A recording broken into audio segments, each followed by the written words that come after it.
Hello. As the new head of English at Wellington College Bangkok, it gives me great pleasure to launch the 2021 academic year of Wellington Recommends with a recommendation of one of my all-time favourite novels, To Kill a Mockingbird by Harper Lee. Year 9 are studying it currently, although I would like to recommend it to everybody for the following reasons. Told through the eyes of Scout Finch, our 7-year-old narrator, the novel deals with civil rights and racial injustice in the US in a poor town in the Deep South during the 1930s. Scout's father, Atticus Finch, is the town's lawyer, and the central plot of the novel revolves around him defending a black man accused of attacking a white woman. Yet Harper Lee, the author, deals with these highly sensitive issues in a somewhat charming way through the voice of the child Scout.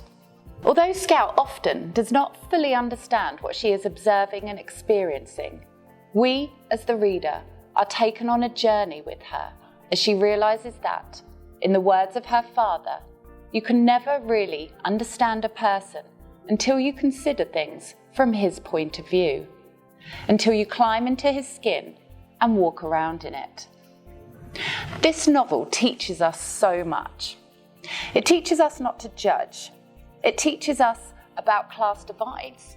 It teaches us about racial tensions and racial inequality. But ultimately, it teaches us to be a better person. There is also a fantastic movie adaptation which I would also recommend you watch. It is in black and white, but please don't let that put you off. Many of the issues dealt with in the novel are complex and sensitive, particularly those to do with race. Therefore, if you are interested in learning more about the complicated history of race relations in the US in particular, I would highly recommend taking a virtual tour of the Civil Rights Museum located in Memphis, Tennessee. You'll find the link below. On the website, you'll find a great resource all about the history of the Civil War in the 1860s, which ultimately forms the history of this novel.